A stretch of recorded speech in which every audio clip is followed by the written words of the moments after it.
You just started a game as Nature's Prophet and have no idea what to do? Don't worry, I got your back. My name is Navetz. I'm here representing my esports team, the Sploush Troupe, and this is a Dota 2 guide for you on Nature's Prophet. Let's start by talking about which position he will play. That is offlane, roamer, or position 5 support. The key game skills we're going to focus on with this build are going to be map awareness and pushing. Think about those all the time. Now, the pros of being a Nature's Prophet is that he has incredible global presence with global teleportation and Wrath of Nature being a global spell as well. He's a great pusher, powerful in the late game, versatile enough to fit any role, has high base attack damage. The cons of being Nature's Prophet: farm dependent, low armor, squishy early game, highly dependent on map awareness, which is actually also your biggest pro, but it's very, very hard to pay attention to everything happening in a Dota game, especially if you don't have tons of experience. And he doesn't have a disable, but he does sort of have a trap. His sprout is a trap, and we will get disables through items, so that's kind of okay. Now, he is a physical and magical damage dealing hero, and his best traits I would think are his ability to jungle, escape, push, and initiate, and he's also a ranged hero. I give Nature's Prophet a 4 out of 5 on the difficulty scale because there is so much you can do with the global map presence that you really have to be at a high level of alertness all the time about everything that's happening. Now that we've broken down the hero, let's break down the guide. Dota2.navetz.com. I have made a full complete text write-up along with all of the infographics and all other relevant information, video clips and text tips about Nature's Prophet. Feel free, Dota2.navetz.com. Go there to get all the information. The rest of this video, we're going to be talking about skills, items, and talents. Don't flame because this is a beginners to intermediate guide and it was designed as such. Next, we will do hotkeys and settings. After we do the hotkeys and settings, we're going to demonstrate those hotkeys and settings with an on-screen keyboard. Then we're going to throw all that away and we're going to do a chronological gameplay build-up with multiple clips showing you how you play Nature's Prophet throughout a whole Dota game. And then finally, we will do tips, ending with goodbye. Nature's Prophet, skills, items, and talents. Let's start with the starting items. We're going to get Tangos, a Blightstone, and a Fairy Fire. Now, our spells. We're going to go with Nature's Call first because we can spawn them in the fountain, and then we can fight at Bounty Ruins. We also have the Blightstone that reduces armor, making our Treants do more damage. Teleportation at level 2 to let us go back to base, then back to lane with full HP and items, and picking up items. And then Sprout at level 3 to help us get lane kills, or using teleportation for global map presence to use Sprout to get a global kill. Levels 4, 5, and 7 are going to be Nature's Call. Wrath of Nature and our talents are going to be taken every time it's available. Our teleportation will be rounded out next, and then Sprout will be rounded out last. In terms of our talents, plus 30 damage because we are valuing map pressure and pushing and map awareness. We are taking the 4 Treants instead of the armor because we don't plan on being in many fights. We're taking the 25% cooldown reduction over the 40 attack speed for the same reason, and to refresh and to reduce the cooldown of our items because they are actives. And we are going to take the level 25 remove teleportation cooldown because of your utility late game. If you do get farm and you're able to snowball your heroes being places, is so much more valuable than having tons of Treants double HP and damage, although that is very valuable. And I know it's counterintuitive because we're getting an Ags, but whatever, I'll explain in a sec. Early game items, you're going to go with Boots and Javelin. Javelin lets you harass early game, do lots of damage. Boots lets you obviously move quicker. Core items, get the Maelstrom so you can farm jungle while you wait to set up kills with your teleportation. Get Phase next so you can use Phase after you sprout in and catch up to an enemy, sprout them, and then you and your allies can attack that enemy. Afterwards, you're going to get an Orchid. The Orchid is very useful because it has longer range than your attack, so you can Orchid someone, phase to them, then sprout them, and they can't really do anything except for TPO. If you have a teammate with a stun, that's really good. You can stop them from getting away. Afterwards, we're going to get the Agnum Scepter because the point of this build is to put so much pressure on the enemy that they can't fight, and also Wrath of Nature is really strong. Agnum Scepter gives you Treants every time your Wrath of Nature kills a creep, and Super Treants every time your Wrath of Nature kills a hero. Next is Hex, so we can TP onto heroes, hex them, kill them, and then BKB, so we can BKB fight and take towers. Desolator again for pushing, Mjolnir for pushing, Bloodthorn for the active and also for the crit damage, and because it builds out of the Orchid. Situational items are the Lincolns and the Silver Edge. Oh my god, we're taking the Silver Edge if we need to break passives like Spectre or somebody like Tide. We're taking the Lincolns if we have somebody we're worried about with global presence like a Spirit Breaker, or somebody who will initiate on you like a Legion Commander. Taking a look at who Nature's Prophet is best against, we just have to think about what Nature's Prophet's strengths are and which heroes do not have those strengths. So we're looking for heroes who are not mobile and can be ganked easily, and heroes who do not have a good amount of wave clear. That is the type of hero that Nature's would be best against. Now the same holds true vice versa. When we're looking at heroes that Nature's Prophet is worst against, it's heroes who have high mobility and great wave clear. So think about heroes who can fly like Batrider or Broodmother, who can go over top of cliffs, or heroes with blinks and things like that. Those are the hard heroes for Nature's Prophet to kill, and anybody who has wave clear, they can stop Nature's push. To play Nature's Prophet well, you have to have a couple things set up right away from the get-go, so let's go right into that. First of all, you want to have your select hero button set to something. I have mine set to F1. Select all controlled units, this would be everyone including your Treants, to another button. I set mine to F2, and then in advanced hotkeys, you can see that I have select all other units. This would be just Treants or other units that I control through items like a Helm of the Dominator, for example. That would be all other units through F3. I use that frequently. And then there is also the control groups, which are important. I use 1, 2, 3, 4 for my control groups, and you can use control and you can right click like the control button. If you control and right click on the map, it will move all of your units at the same time. Here's the demonstration, and see what happens when I press my different buttons. When I press F1, only my hero is selected. When I press F2, I have everyone selected. You can see the control group down here. And when I press F3, only my 2 Treants are selected. So that's how I can use F1, F2, and F3 set up through the hotkeys that I just showed you to control all of my units. Additionally, and probably the more easy way to manage your units, is to press Control and just right click. It will issue the same attack command or move command to every unit that you have under your control. Here's a quick demonstration of how you can use different control groups to control different sets of Treants. I'm going to create 3 different sets right here. I'm going to put Control 1, Control 2, and Control 3. You can see how I created them. Now whenever I press 1, I have access to this set of Treants, and I can send them this way. I got 2, I can send them this way. And if you take a look at the keyboard, I press 3 and I can send these guys this way. Nature's uses Treants and his heroes to attack creeps at the same time, securing last hits and denies. What this means is you use a stop cancel animation, you attack a creep, you hit stop, and then you attack at the same time, increasing your burst damage so your attacks aren't staggered. Now Nature's is able to force the creep wave to push, since he can do so much damage to his own creeps when they're below 50% HP. This helps him avoid getting zoned, and it allows him to control lane equilibrium. If we take a look at what's happening in this game here, we can see that Timber has multiple range creeps already, and the wave is pushing into Nature's Prophet. So if we speed this up a little bit, we can see what's going to happen with the wave. It's going to push under his tower. He's going to use his Treants and his hero to try to get as many last hits as possible, trying not to take too much damage. And after it's all said and done, he's sitting at 9 last hits, 7 denies, with more creeps pushing towards him, which is kind of inevitable since it's Timbersaw and he's pushing the wave. But if it was another hero, the same situation would be true. It might take a little bit longer for the creep wave to push. In this example, we can see Timbersaw putting pressure on Nature's Prophet. He's going to pull the creep wave out towards his secret shop, and Timber's forced to go back to get his last hits. Now, something that Nature's Prophet can do that other heroes can't is use his Treants to tank this damage, and then or bring them back under tower and secure the last hits with his additional burst damage when you combine the attack damage of his Treants and his hero at the same time. So he is again using these little tricks to get himself ahead in lane. And here's another quick example of Nature's Prophet pulling that same trick.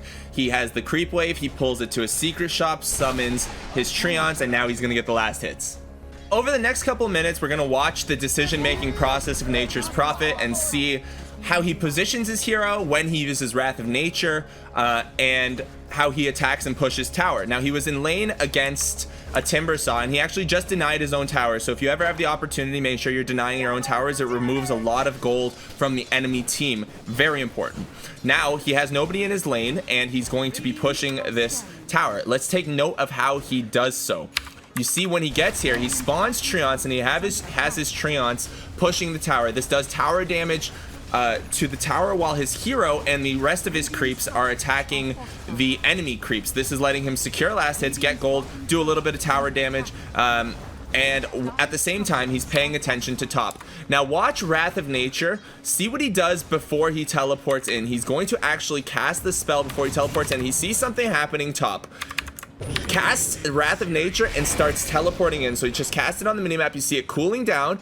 It's right here, it's cooling down. He's teleporting in, and Wrath is about to come through. It does so much damage after it bounces. So there's the bounce. One of the bounces instantly kills the Wraith King, and then here he comes with the perfect teleportation and positioning at the 9-minute mark to get the kill. Now he's come to this side of the map. If he wanted to go back bottom, he could. He has a TP scroll available, but let's see how he plays out these next couple minutes until the ruins come up, because that's probably his next significant timing for him to hit. So here he is, he's pushing tower again with his Treants in the same fashion, doing as much tower damage as possible. Bounties are about to come up. Nature's Prophet uses his global teleportation, TP's top, secures bounties, and for the next few minutes of the game, Nature's is just going to farm and wait for another kill opportunity here, or a push opportunity. Here we have another team fight preparing to happen. You can see Nature's has gone towards middle to start pushing the wave, but he sees a team fight happening top. He casts Wrath of Nature on the opposite side of the map, and now he's teleporting in so he can help his team secure additional kills. Teleports into the back line, sprouts the Rubik, and helps his team win this team fight. Here we'll see Nature's Prophet pushing a bottom tier 2 tower and managing to take that tier 2 tower while simultaneously defending top. So notice he casts Wrath of Nature, starts to teleport again, comes in, has the global presence. They lose a hero, but they're still pushing bottom with multiple heroes. They're defending the tower. You can see that heroes are teleporting out, and now they have managed to get their objective and also defend their own.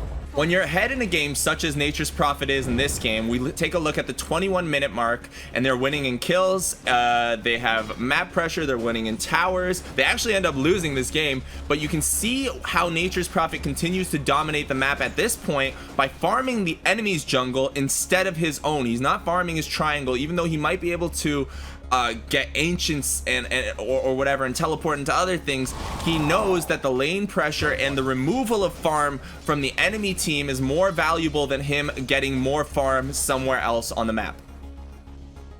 Okay, we are going to watch Nature's Prophet attempt to escape by using the sprout trick. So what you do is you double click your Q, that sprouts it on yourself, and then you double click your teleport, which will teleport you home. So you see he double clicks his Q, and then unfortunately he's in a situation where he sprouts himself, but the Leshrack's lifted, drops on top of the trees, gets his trees destroyed. If that wasn't already bad enough, Wraith King has a Quelling Blade to destroy his trees to help him continue to get hit. And on top of that, Timbersaw is coming in, who has a lot of things that counter Sprout as well. But that's the concept. That's how you do it. Most of the time, you can actually get out by the skin of your teeth.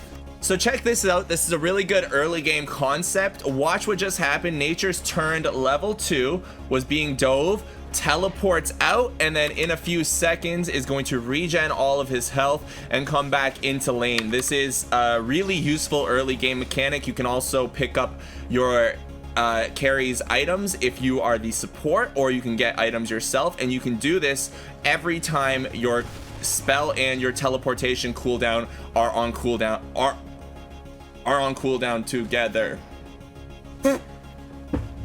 Another way we can get an advantage as Nature's Prophet is by teleporting into the tree line to place wards. The enemy team will have no idea you even had a ward on you, and then you can do stuff like this, set up kills. So Doom was full HP a couple of seconds ago, Drow was able to slow him, I see him, and then I managed to get the Sprout off. Notice what I do with my Treants, I move them to the front here because I know that's where Doom wants to go, and I start moving them back and forth to try to block the Doom. Luckily my Drow just hit level 6, has enough damage, and we managed to secure the kill.